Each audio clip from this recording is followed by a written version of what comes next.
Hi everyone, welcome to our webinar on voice monitoring.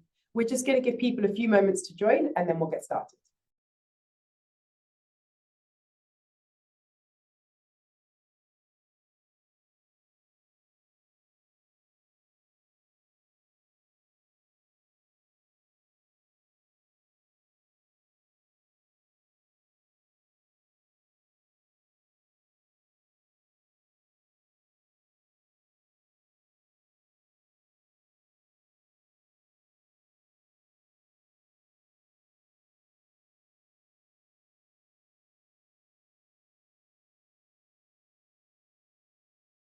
All right, thank you guys for joining and welcome to our webinar on rethinking voice monitoring. My name is Yael, I'm the Director of Product Marketing at Shield. Today we hope to provide you with an insightful and informative session looking at how leading institutions are rethinking their voice monitoring. So our webinar today will cover a brief look at the regulatory landscape and how it differs across different jurisdictions. We'll then move into what the key pillars are for building an effective voice program. And of course, no webinar nowadays would be complete without exploring how AI is influencing the landscape. And finally, we're going to wrap up with how to strategically leverage voice in your compliance approach. Okay, so before we begin the session, I'm going to take you through some quick housekeeping pointers. The webinar is being recorded and it will be shared to view on demand afterwards or to share with colleagues.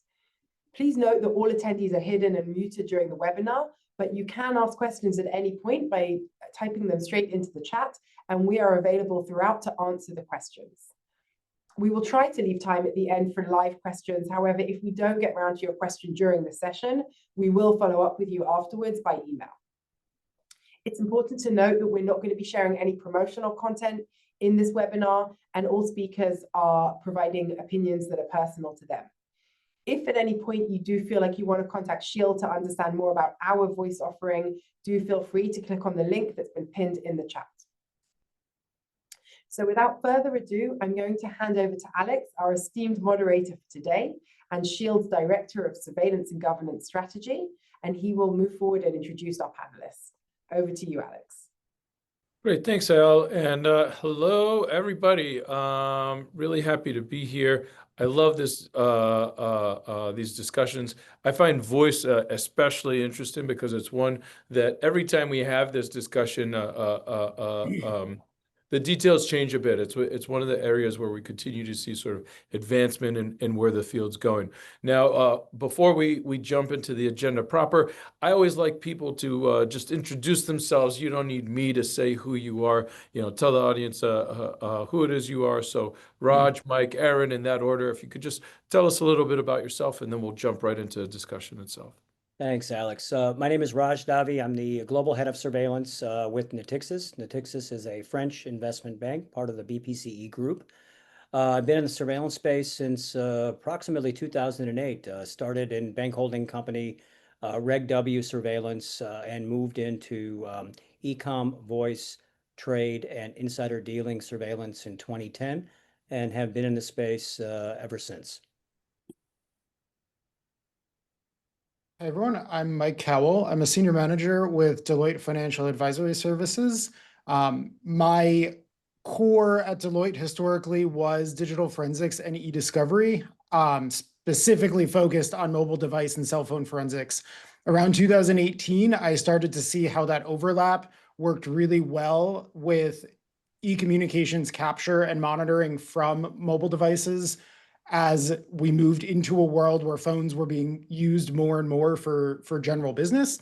And since then, I've been working with clients across the board, FSI and beyond, to help them develop compliance programs, select tools, and ultimately work through the implementation process with them. And hi, I'm Eren Erman. While I'm an American, you can't tell from my accent, I've been living in London for 17 years. My previous background contributing to today's seminar or webinar is I spent 6 years at PwC in London building our surveillance and regulation practice, culminating in energy and commodities, but also in financial services. I then moved on to TP ICAP, where I led the compliance technology function for 6 years. I do not represent TP ICAP. Everything I say on today's call is my own personal views. Currently, I'm the CEO and founder of RegTrail. We're a reg intelligence platform focused on specifically horizon scanning for the energy and commodity trading space in the compliance and legal community. Looking forward to sharing Cool. insights. Amazing. Amazing. And I'm Alex de Lucena. I'm the Director of Surveillance and Governance Strategy here at Shield. So just before we start, I think a lot of these voice discussions, one thing, just kind of thinking about it before, as I was prepping for this webinar, is a lot of times these conversations, cover a pretty well-worn path, right? We always start with the journey from nothing, right? No one's monitoring anything in voice, to random samples, to transcription. We parse word error rates, and there's just across voice, there's always been a general making the best of it kind of vibe that always seems to lag e-coms, but is better than nothing, right? And I think kind of focusing on and I think two things. One is I think it misses something crucial about the moment we're in, right? Which is that today's Gen AI transcription tools show significantly lower error rates. They're multilingual. They can be optimized for finance. In a lot of ways, the futures or sort of gaps we've long pointed to across surveillance have been solved, right, by a lot of the technology we're seeing today. But we're still seeing different sort of rates of adoption and certain elements holding firms back. And so what I wanted to focus on today, the technology, the operating models, the risk strategy, and what I'd like to do is just take a step back and sort of understand, how it is we pull all these elements together. So we'll go kind of section by section as Yael laid out, and we'll start with the regulatory landscape. So, Mike, obviously you're in the business of advising people, right, and kind of knowing what the landscape looks like. So let's start off with a snapshot of today. I think we understand a lot of the regulations that have driven voice to date, right? But it is somewhat diffuse, and with divergence being top of mind sort of across global regulators, and we see people sort of taking different tacks. What's guiding capture and by extension monitoring of voice across regulators today? Yeah, so first, you pointed out I'm in the advisory space, and as a consultant, I do need to say that I'm not a lawyer, and my statements are not to be construed as legal advice. Always have to give that disclaimer every call I'm on. Of course.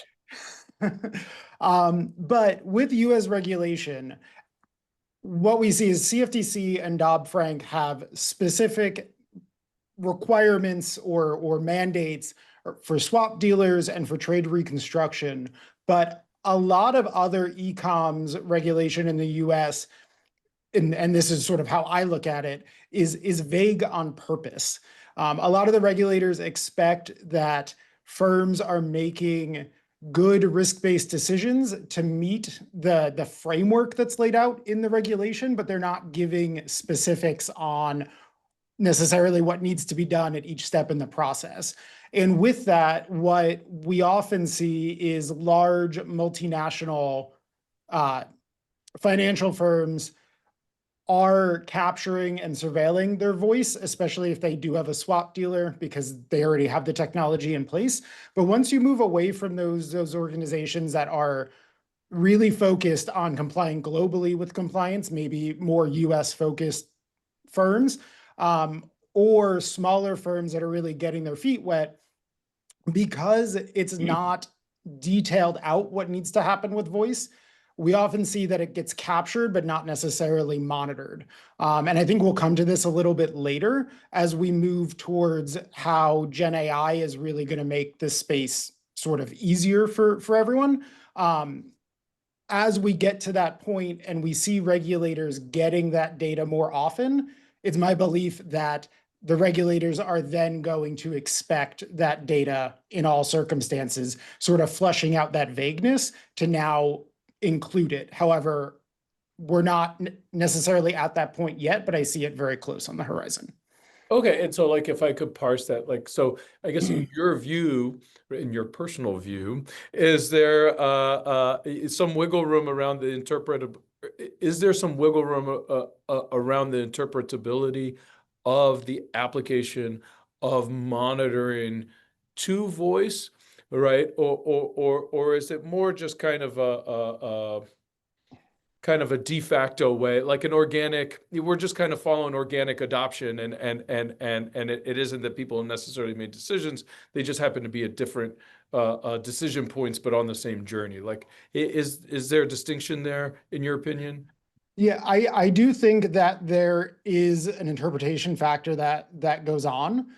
The other thing that we see US regulators lean on is once a consent order has been issued to one firm, the regulators expect all of their firms to read that and then apply it.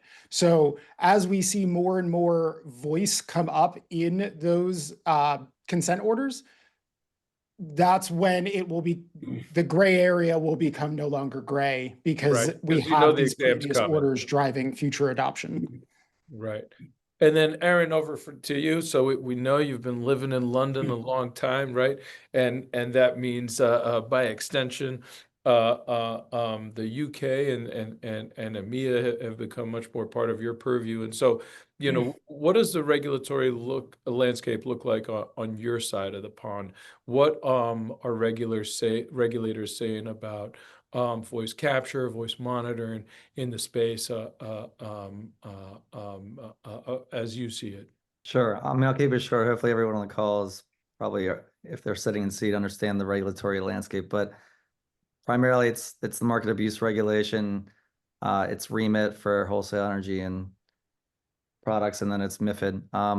MiFID and remit require voice recording for certain derivative transactions. MARS, your more broad risk assessment landscape. I think what is clear is voice recording under MiFID and remit. People are doing that. Just to build on Michael's point, the transcription and surveillance is not prescribed in regulation. That being said, what's very clear is that now that technology is coming out to be able to transcribe voice, third-party vendors are engaging with regulators and showing their kit to the regulators. The regulators are actually using it for their surveillance. Their expectations indirectly or via bilateral conversations are dictating and questioning why they're not using the technology. I think everybody has their own risk assessment. They have to decide if voice is a risk. I presume if you are making transactions and you are using voice for that would fall under that. And then your defense for not having voice transcription or surveillance, you'd have to have a compelling argument why you're not doing it. If you're a regulated firm, unregulated, it's a little bit more. What would be an argument for not having one? And just kind of wondering out loud, like what would defense look like for a regulated firm? Well, you say voice isn't, you're only using it for market color, for example. You're not transacting. That's a simple example. Unregulated firms may say that we don't use voice to transact.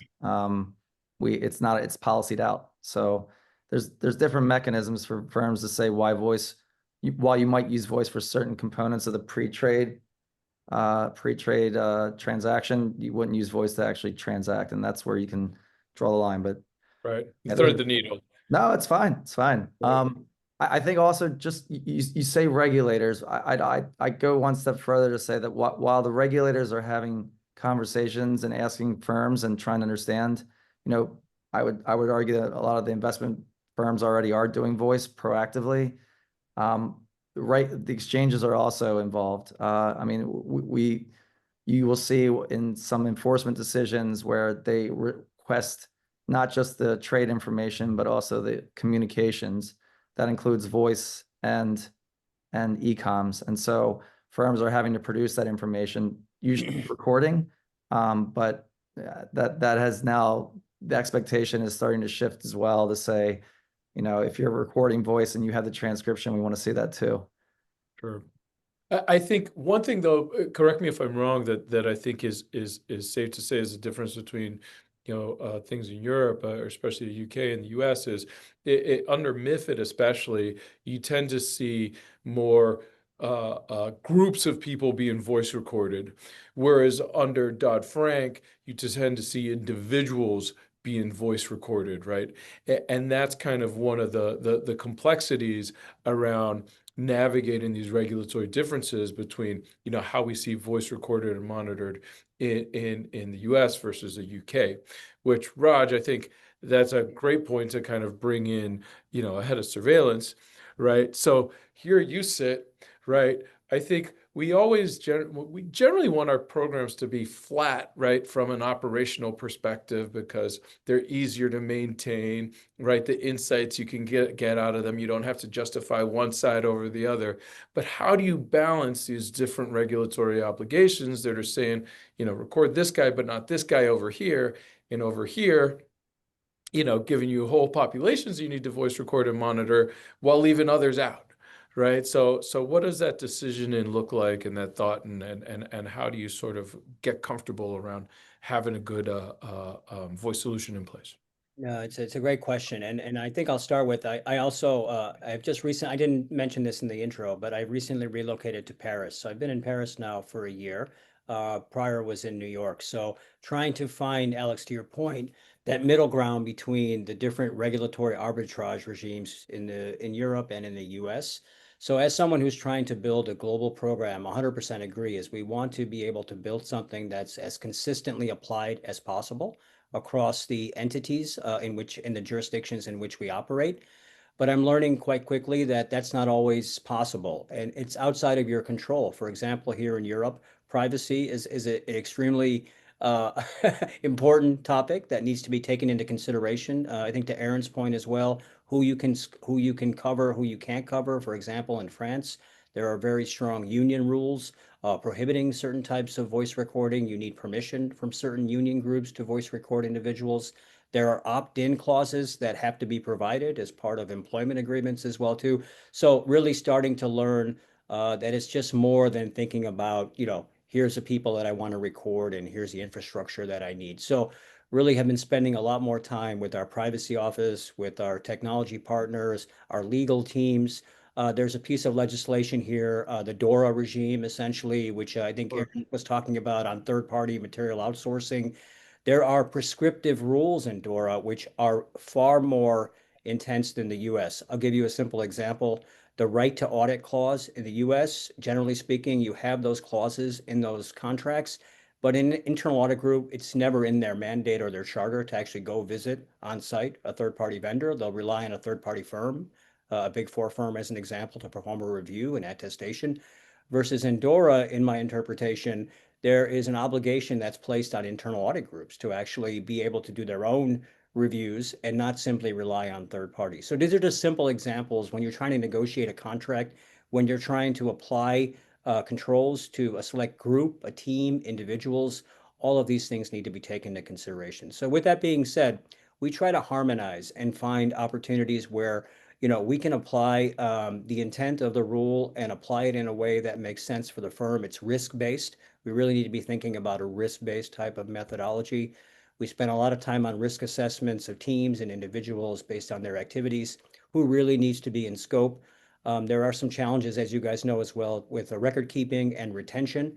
It's a big cost to the organization as well to maintain records for 7, 10, 35 years, my understanding is, with certain swab products as well. So, you know, these are all things that have to be taken into consideration. But it starts with the basics. Maybe I'll stop there. You know, really, every firm has its own policy or procedure around global communications, which usually are combined for voice and e-com. It starts from the beginning on how you define a business communication.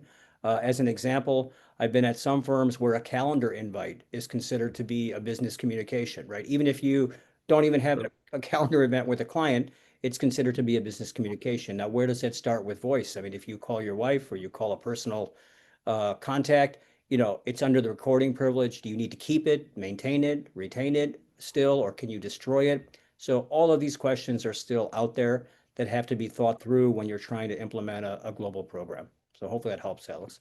No, that helps a lot. One thing I'm going to stick a pin in, and we'll get back to it. And then I want to stick with you and ask you a few other questions. One thing to stick a pin in is you know, one thing with some of the Gen AI tools we have now is their ability to sort of understand context more broadly and potentially suppress a lot of those personal communications and private communications, that have always made it a little, not difficult, but been a hurdle or a speed bump, as comms, e-comms and voice functions look to, validate their controls against regimes like the GDPR, right? And typically we've said, well, we're looking for market abuse, so chances of us happening on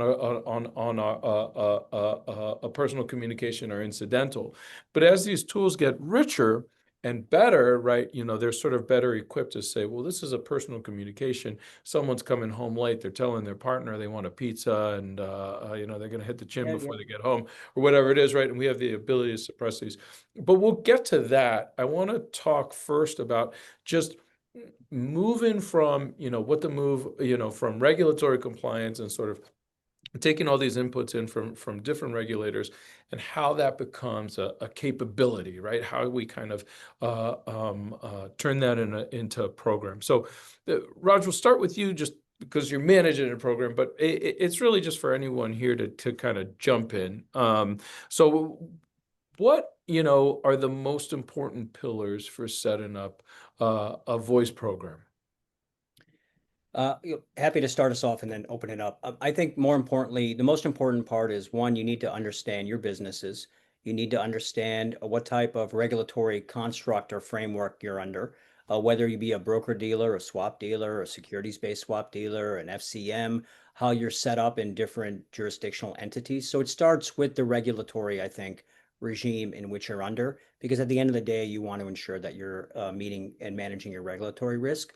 So once you're able to do that and come up with a harmonized view of who the population should look like for voice recording as well as then voice surveillance, I think your next objective is to be able to develop internal solutions, or in many cases, find technological solutions that will help you solve for some of those problems, because usually, like in our case, we have hundreds and hundreds of people that are part of the monitored community.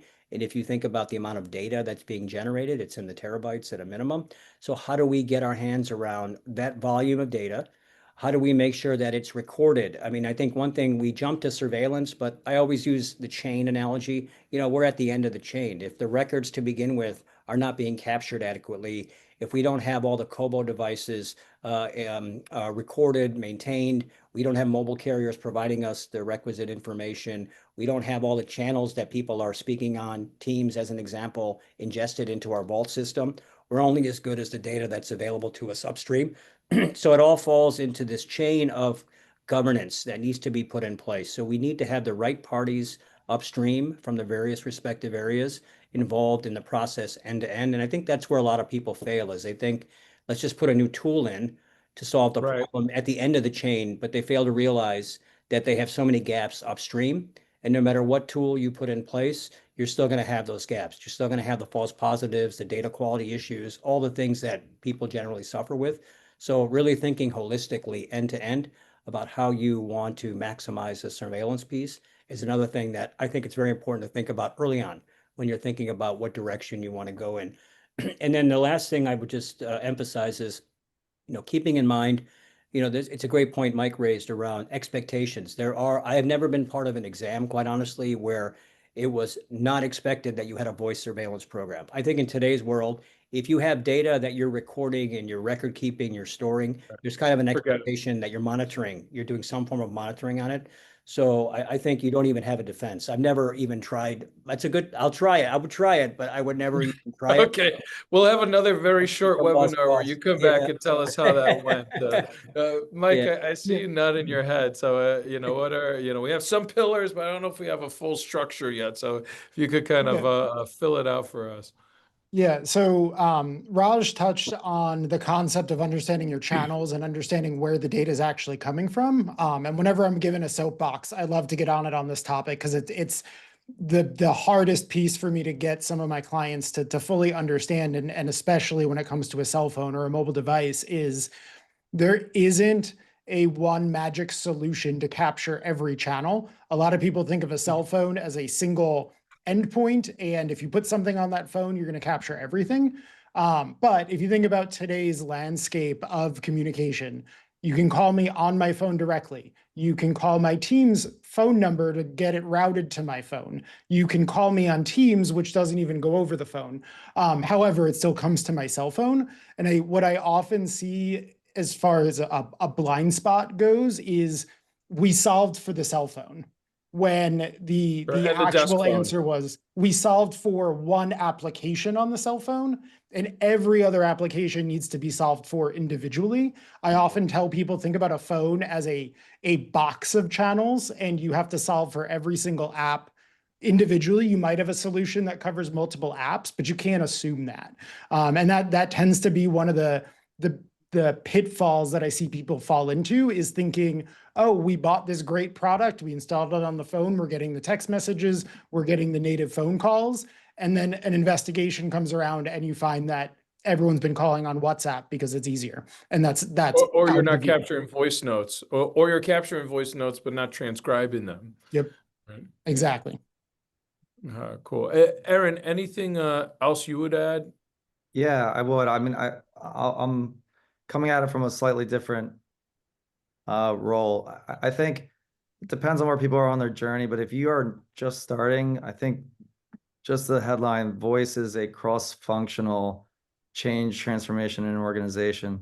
It's not, there's a number of different stakeholders, and creating a steering committee with executive sponsorship is critical. And I'll just throw out the people that would be involved. It would be compliance, it would be IT, it would be voice infrastructure, it would be HR as well. And so getting that that cross-functional working group together is critical to start the journey, because there's going to be different data inputs that come from different teams. I mentioned HR because when we talk about traders or brokers that are operating in different jurisdictions, or they might be multi-hatting in different regulatory regimes, that HR data and where that comes from, your enterprise HR system, is fundamental for how you actually define the lineage of who's going to be monitored and what gets turned on. I guess the compliance, Raj, you've already touched on it.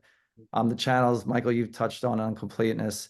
I think the recording capabilities is fundamental too, and the metadata behind it. You just assume that you can turn on the switch and you're going to get really good data. And so you have to really map out each channel, the data that you need, and make sure that it actually is recording correctly and build controls around it, even before you think about going out to find a third party or building in-house for a surveillance capability or transcription capability. You got to have everything lined up first to then ingest into whatever surveillance system. And then the surveillance system itself, obviously, then, I mean, I'm sure we'll get into that in a little bit more detail, but there's a lot that goes into making sure the pipes work and what the output looks like. Yeah. Right. And I can I think add, of, Alex, well, can I add real quick? Sorry, just to yeah, add, of Aaron, course. and your point. I can tell you just from my experience here, this is maybe the third or fourth bank that I've worked at in a surveillance area. I have never found an institution that could tell me who the accountable executive is for something like voice. Okay. The problem is, I think it's a shared ownership, to Aaron's point. And what ends up happening is people assume that IT is the owner, but the reality of it is this is business data. This is business ownership that needs to be participating in this as well too. So most times people rely on the IT teams, and they assume that all of these regulatory requirements, that the IT teams understand what the business requirements are to develop a holistic program, and they just don't. Without your participation, without your interpretation of rule and expectations, these things fall apart. So I think Aaron's point is spot on, that it's really a cross collaboration. But at the end of the day, you need to find someone who's going to be the accountable executive. And I can tell you from experience, extremely difficult to find one person, or who will say, I own this Right. program end to end. That's a really great point. If I go back to, when I was in a surveillance role, right? If I think of who owned the voice day to day, there was a voice team, but they were managing desk phones. This was like an old school team that understood analog technology, right? And all the kinks that went with it. They had nothing to do with mobile capture. Right. They had nothing to do with, once the SEC and CFTC's fines started coming out, with WhatsApp and SMS capture, which was a whole other team that was spun up just to meet that need. right? And then you have your sort of compliance tech teams that'll sit across a scaffold into that.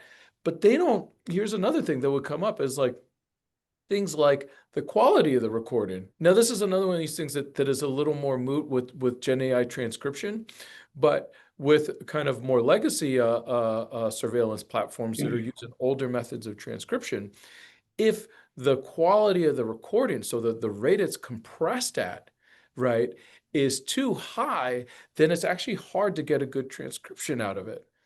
But the reason those compression rates are low is because it costs less. And you assume you're just storing the communications, and it isn't until you have to transcribe them that you bump up against this thing that you can't actually make good transcripts because the audio quality is bad.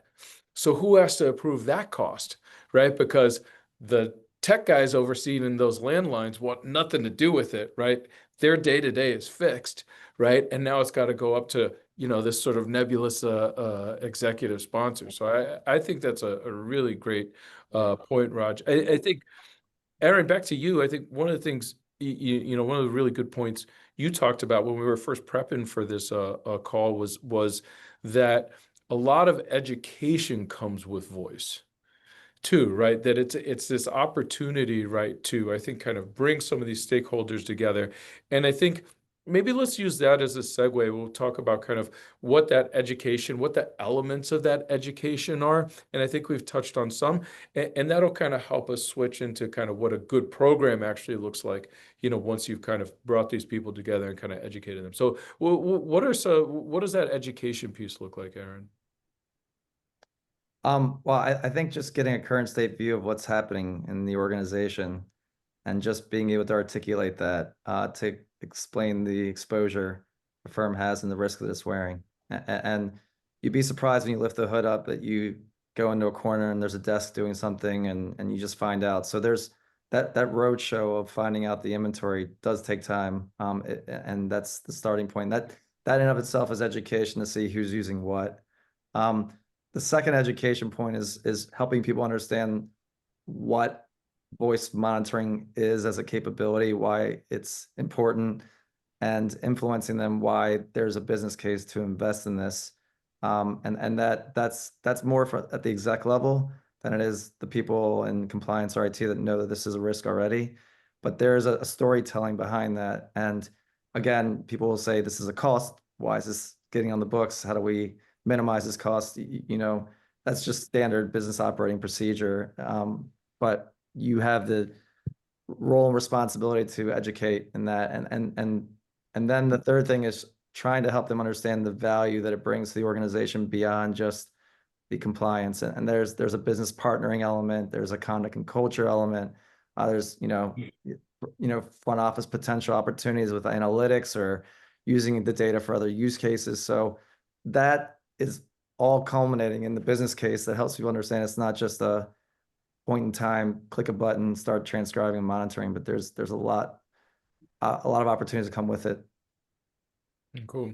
And I find that we often end up teaching people a lot about, you know, something that we're all familiar with, right? E-coms is so established, but with voice, people do have a consumer experience to reference. Like, so even my mother, you know, she'll watch like a message I leave her, you know, get transcribed and that kind of thing.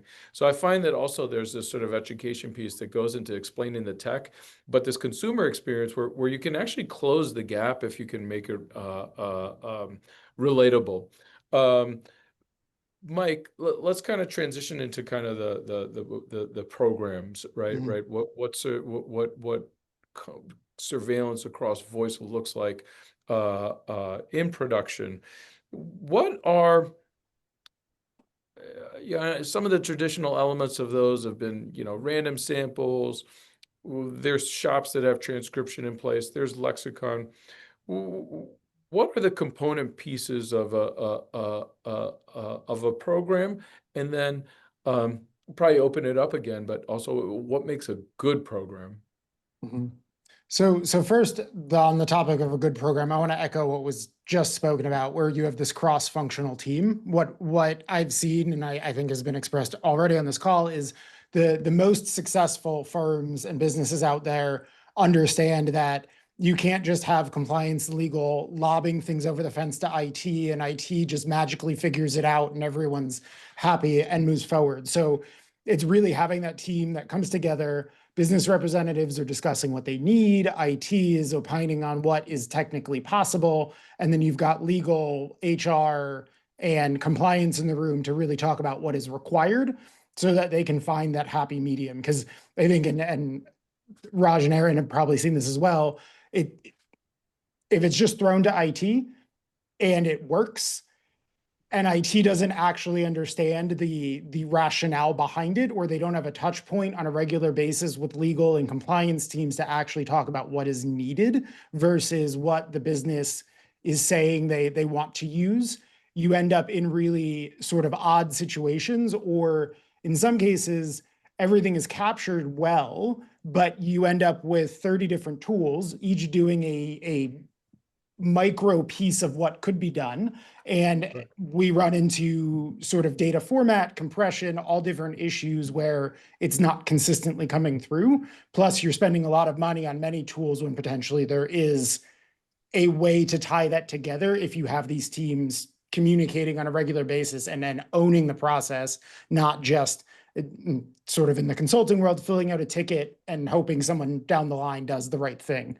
So let me ask something, just Yeah. because we have kind of like just kind of drifted back to this topic, and clearly it kind of resonates with the group here. So a question for you, Mike, and then a question for Raj. So Mike, how executive should this committee be? Generally, I see relatively high up. So heads of business or their representative, if they choose one, generally somebody fairly senior in legal who can make decisions on the spot about interpreting the regulation, not somebody who's going to have to go determine and come back.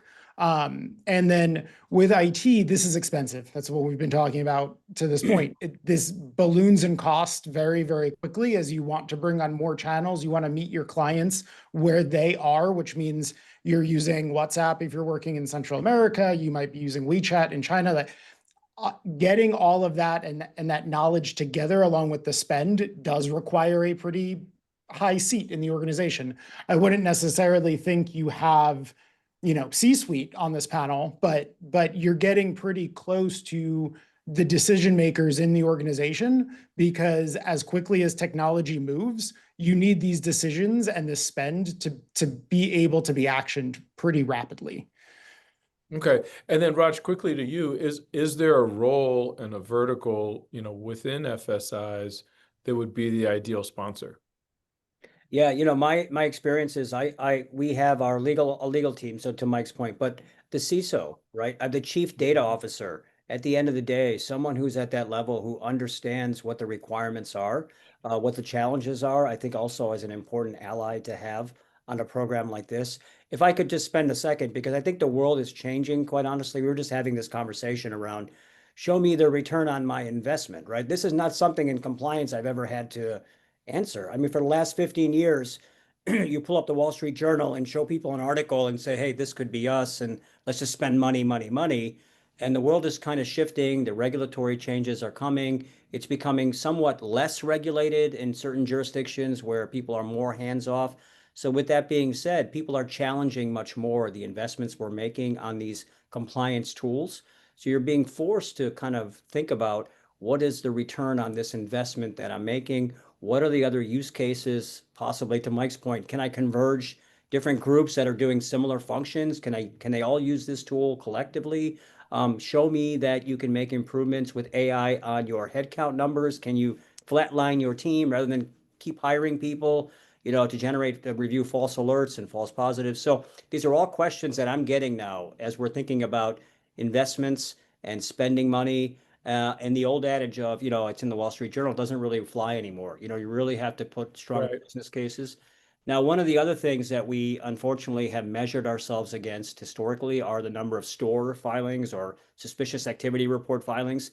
And if you look historically from my experience, they're always coming from the trade side, right? They're not really coming from e-com and voice programs. So people are looking for that metric, quite honestly, as a return on the investment. Show me you're finding that smoking gun. Show me you're finding something different that I couldn't have found with a simpler lexicon-based solution, right? So these are the kinds of discussions that are happening now, and you But need Raj, I balance. would actually turn that on its head slightly, because one thing I'm seeing, right, is so everything you're saying totally resonates, right? And and I promise not to kind of bring AI up sort of at each kind of inflection point in our conversation. But what I'm actually hearing is less the, can we put in a lexicon to solve for this? It's more, if we're going to do this, can we figure out if there's a way that AI can do it that brings us the efficiencies we want and keeps the cost flat? 100%. That's sort of the change I've seen at more conferences, from more customers, from more prospective customers, right? And it's pretty much jurisdiction agnostic, even though we're seeing these sort of different flavors of the US sort of diverging this way to sort of a looser, more business-friendly approach.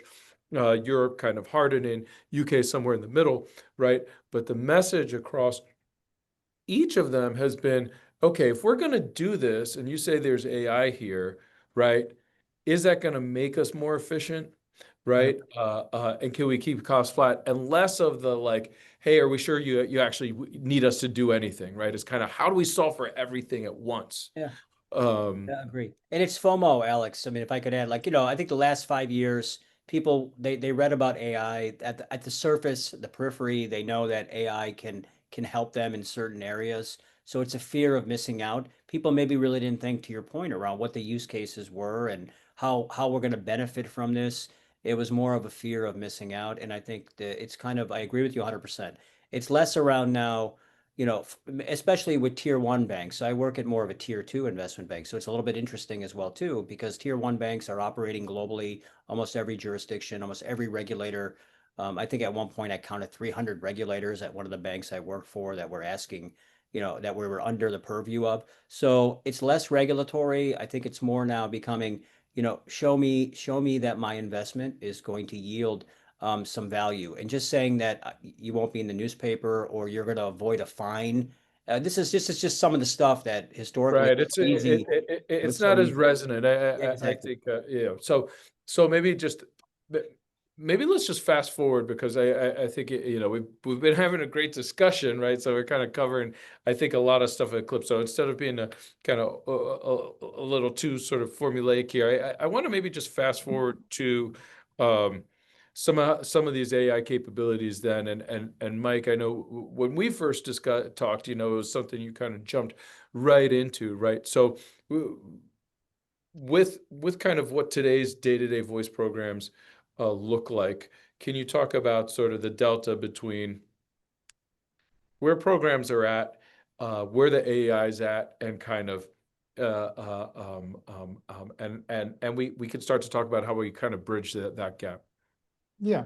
So prior to Gen AI, I'm only going to take one step back because we don't have an infinite amount of time here.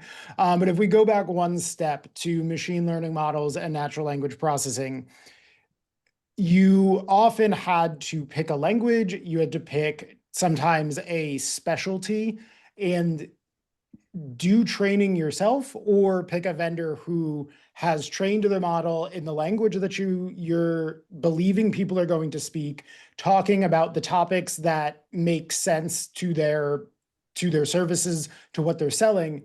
And as soon as your representative on the phone stepped out of that box, your transcription just could rapidly go downhill. You changed language. Well, maybe you have a call where you're speaking both English and Spanish, and you might have a model for both English and Spanish, but your call was already set to English at the start. So now the Spanish model might not even be picking it up in some instances. Or you're transcribing it twice and you have two calls exactly. just to be able to generate those two transcriptions. And that's forgetting if someone has a thick accent, or, you have like someone in Scotland talking to someone in Japan, right? Or market differentiations and so on, right? Yeah, and I hate to pick on Switzerland, but they're the easiest example here. Back when we were relying on machine learning exclusively, or machine learning models, I should split this because AI is such a big umbrella. When we're relying on those machine learning models, the dialects and the specific languages spoken in Switzerland are really just spoken in Switzerland. So you didn't have a huge market of vendors, of model developers really focusing on those languages. Also, my understanding, I'm not an expert on Swiss law, voice recording isn't a high priority, or the transcription of it isn't a high priority. So there wasn't an ability to really even implement consistent transcription. Gen AI really takes us away from that. It's the foundational models are trained on so much, and they've seen every language. They scraped the internet for it. So that concern really gets sidelined, because let you me can just switch languages. underline that quickly, right? You know, it's a Gen AI capabilities are inherently multilingual, Yeah, right? multilingual. They know all the acronyms, whereas traditionally, if you had specific acronyms for your products, you would have to train on those in the machine learning models. So the Gen AI makes that upfront hurdle a bit easier. It also lets you, like you were saying, trained on multiple languages. You can switch language 5 or 6 times in a single conversation, and you could get a transcript that's all in English, right? It'll translate on the fly as it's transcribing. You might have 2 transcriptions, one that switches between the languages and an English one, but it's able to handle all of that sort of natively. The other big piece that we see when we're talking about Gen AI, and I'll switch hats a little bit into my e-discovery role and how we implement voice transcription when it comes to e-discovery reviews for obviously legal matters or other reasons you'd be going through a discovery process, is what previous iterations of AI didn't have that Gen AI does have, is the ability to make a summary of the transcription that was made. And there's a famous example of traders talking about Chinese food prices, and it really doesn't make sense because they're trying to hide that they're talking about stock prices. And when you have your summary feature, your transcription might be talking about the price of Chinese food, but in the summary, the Gen AI model might go, well, that's, why was that being discussed at 8 o'clock in the morning? And why was the price of one meal $300? That doesn't make any sense. They're talking about something else. And your summary might capture that, where the literal transcription does not. And that's a feature that we now have. And in discovery, that really helps you get at the heart of what, if people are trying to hide things. And obviously that is a direct translation to what could be done in these voice call transcriptions and monitoring, is not just understanding word for word what is being said, but why is that being said and what does it mean in the larger context of this conversation, is a leap that we didn't have before. Right, and the summarization, I'd even forgotten to talk about that. Like that's actually, you could take that a step further, right, and go beyond summarizing, right? And there's a lot of these are instruction-based LLMs. There's a lot you can bake into it to, make it understand those calls through the lens of a compliance officer, to identify the particular risk, right? To go beyond just summarization, because sometimes with a long call, a summarization can miss kind of what the risk is, or what the purpose is of the particular purview of people who use our systems, right? So whether it's someone in compliance or surveillance, a HR person, or that kind of thing. So that summarization can be taken a step further and really configured for the purview specific to certain risks. Eren, anything, like for just, you helped oversee a global tech function and with the analysis across kind of a voice surveillance solution. Anything else you would kind of factor in around just the performance of the AI, or how AI advances voice surveillance? Yeah, I'll take it back to the the grassroots of onboarding a voice transcription vendor. I think everyone assumes that AI and Gen AI is going to deliver almost perfect transcription. While accuracy rates are significantly high, especially in mainstream languages, you can't assume that. And so, you know, a takeaway I'd leave for everybody here is, if you have time and bake time into your voice transcription, you need to test the transcription provider for accuracy. Ground truth takes time. That's the term, ground truth, where you record and you actually transcribe 100% accuracy, and then you send that exact voice note to the vendor. They look at it, they give you their transcription, and then you mark the homework. Or they can mark it on their behalf using third-party tools, but it's about accuracy. So everyone will say that accuracy is accurate. You know, and typically it's accurate, but you should make sure that you test drive before you buy. It's really important, because while I agree with Michael that Gen AI can take conversations, can take acronyms, I would also state that depending on what you trade, how you trade it, how it's spoken, the transcription might not get it accurate, and there is tuning that is required. And so you need to make sure that you have the right supplier, vendor that's going to work with you on tuning your models, because they may not be as accurate as you need them to be. And if they aren't accurate, guess what? Your whole operating model of getting efficiencies with AI goes down the rabbit hole. You increase your risk to the organization because you have more alerts to review. And so if you get it wrong, you've already turned the lights on, and now it's discoverable in court for your transcription that's being recorded that you have to review. So I would just don't go live until you've done a lot of the homework and made sure as you turn on. You have to do the testing. I think it goes without saying, and I think there is always some tuning. I think one other thing to insist of vendors, and you know, says me in the vendor seat, but one other thing is that vendors should have their own benchmarking for their transcription against both ground truth and, you know, I would say other transcription providers. Right, because that's another thing that, you know, we sort of left it out, but a lot of times, you know, institutions we ask, well, why can't we just use AWS, right? You know, what's special about these guys? Putting aside the advantages of having everything in one platform, e-coms next to voice and that kind of thing, you know, what makes kind of what's in your vendor sauce special and specific to financial institutions or your purview. So I think those are important questions for people to ask of any voice vendor.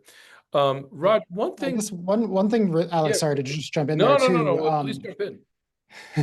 One of the other things, and Eren, right to your point, is right now we have about 6 mainstream foundational models out there, plus anyone can make their own LLM model on top of that. So Gen AI is not necessarily always equal to Gen AI. You don't just want to see what it does on the front end, understanding which backend is being used. Is it a mainstream model? Is it a proprietary model? All of that comes into play because, and again, I'll go back to my eDiscovery hat. One of our Gen AI tools in eDiscovery is running 4 different foundational models in the background, because one is really good at images, one is really good at audio, one is really good at interpreting text.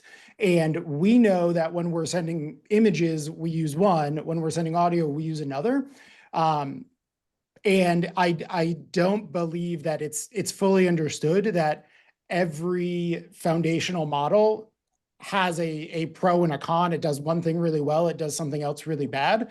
And I often see people advertising a model for voice, and I'm like, I don't know if that's the model I would use.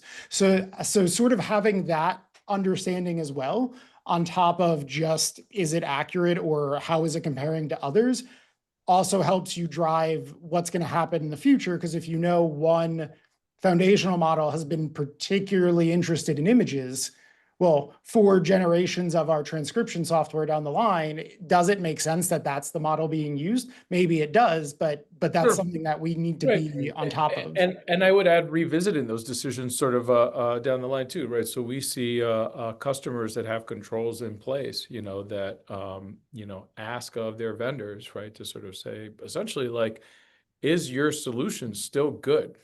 Mhm. Right, and it falls on us to then validate that, right? So now we're almost at time. I want to get to a question, but before I do that, I wanted to Raj, one thing when you and I were talking kind of before this would kind of it was a really, I think, interesting perspective and a good one to kind of end on before we jump to a question is one of the things you talked about, was around reframing voice as business intelligence and seeing voice as more than just the surveillance obligation, but as a kind of asset, right? So could you talk about that, and then we'll see if we have time for a question. Yeah, no, happy to do it. So I think maybe a dovetail off of Mike's comment before.